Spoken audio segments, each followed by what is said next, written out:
Welcome 7th graders. This video is going to walk you through your virtual handbook for your Art 7 class.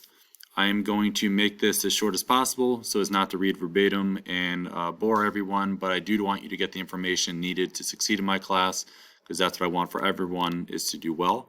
For the art mission statement, I'll let you read that all on your own. The most important thing to take from this page, though, is that you don't need to be or consider yourself a good artist to do well in my class. You just need to try your best and everything else will fall into place.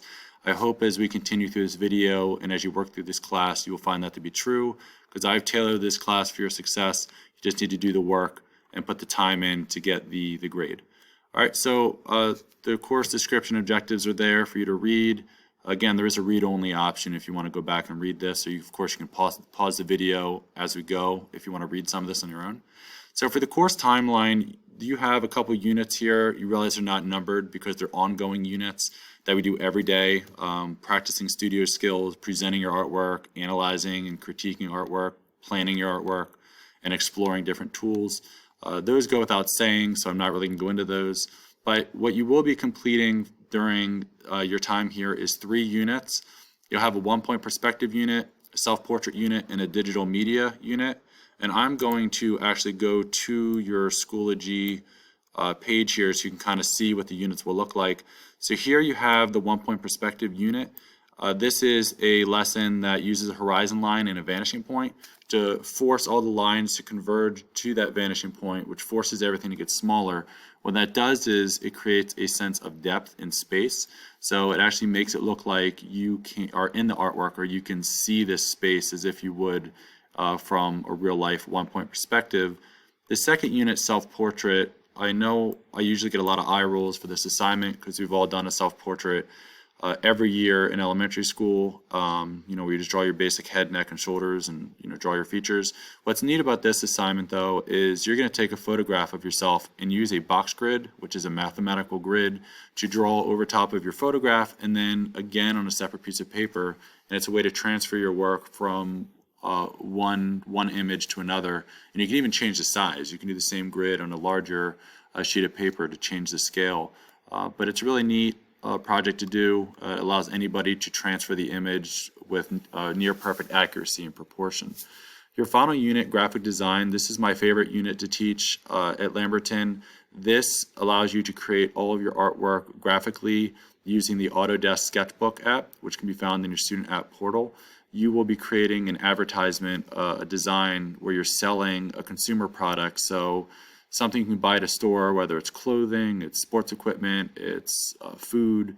You just create an advertisement to sell that. It's a lot of fun, and it introduces you to the basic tools and applications that graphic designers today use, and even some animators use in some of the TV shows and movies that you all watch, just to kind of give you an introduction to digital technology.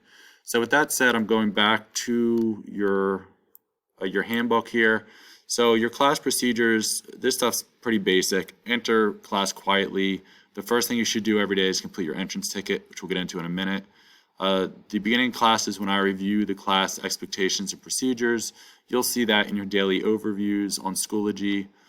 And then you spend the rest of the class basically working on your projects until it's time to clean up. I don't know why this gap is here. I have to fix that. But make sure you work for the entire class time that you have to make sure you get the most out of your projects. So going to the class assignments, this is the most important part. All of your assignments will be completed on Schoology, and I'll go through how to navigate the course in a minute. Every day you have a daily progress grade. Every day you're going to submit a photo of your artwork that you've completed at home for 3 points. That way I can see that you've been working that day, and I can also give you feedback on how you're doing with the project and what improvements might need to be made. Then your entrance ticket, you get that. It's another 2 points every day. The first thing you do is complete the entrance ticket.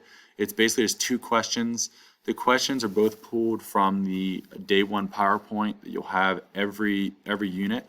So all the answers can always be found there, and that'll equate to 10 points a week. So you'll submit your entrance tickets every day. You'll also do your student progress. And your art projects themselves, every day, the student progress, you're getting 3 points every day for working on your assignment, but the final project itself is out of 100 points. So as long as you're working on it every day and you're slowly kind of chipping away at it, you will do fine. To go over this rubric, I don't grade you on how good of an artist you are. Nowhere from either of these 5 criteria does it say you have to be a good artist. It says you have to follow the skills and objectives. You have to do what's asked of you. Craftsmanship is a quality, meaning you're staying in the lines, you're not tearing your paper, you're not smearing it, you're being careful. Composition, that has to do with the layout. Basically, you want to fill the whole space and make sure everything kind of interconnects and the viewer looks at the entire work. Then you have detail. You want to add a certain level of detail, whether it's color, it's line detail. And then lastly, originality, just making it your own, so it's not just an exact copy of something you found online. As long as you do all that, you should get 100% on every project. Most people will get a 90 out of 100 or a 95, maybe even 85, but as long as you do your best, everything else will fall into place, like I mentioned before. You also have a learning log to do at the end of every project. It's basically just a self-reflection of your work. It's worth 28 points. And then your class critique is worth 12 points, where you're going to give some feedback to another peer about their artwork as to how they can improve it. For the class rules, we have safety protocols for when you visit, for when you're in class in person. You want to remain in your seat at all times. You, of course, have to wear your mask during class. I do provide some short mask breaks once per class. And then you can only use the materials that are provided to you in the plastic bags with all your materials.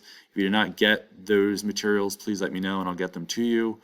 And then, of course, follow all the school protocols when transitioning to and from class.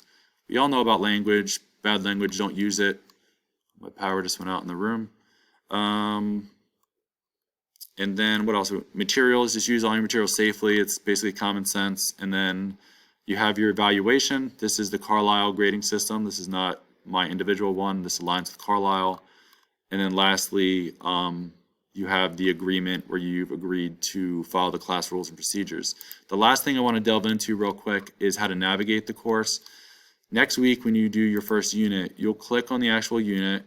The first thing you'll see is a lesson overview. You should read this to see all of your learning goals, essential questions, and vocabulary. And also you can see how I grade you, basically all those assignments we just went over. Then you'll have the due date and the lesson steps, which I have yet to put in for this lesson, but that'll pop up every day, so that'll be there for your reference. Then you click on the date for the each day. Your folder will be published one day at a time. You'll have your overview, which tells you exactly what to do day by day, so that way you know exactly what to do before you do it. Then you have all your materials. You have your entrance ticket. You'll click on that and answer that. Any videos you need to watch those. And then lastly, at the very end, you of course will have your student progress, where you submit a photo of your work. That's the class. You just click on the folders in the middle of your screen. Please do not refer to the stuff on the right-hand side, the upcoming assignments, because then if you're only doing that, you're missing all the videos and all of the materials I've provided to you to make this virtual learning experience as easy as possible. That's basically it. If you guys have any questions about the class rules and expectations, please let me know. At this point, at the end of the video, you should just go to the student handbook agreement and make sure you type in that you agree to the class rules and procedures. And that's it. I will see you guys in class, and please let me know if you have any questions. All right, bye everybody.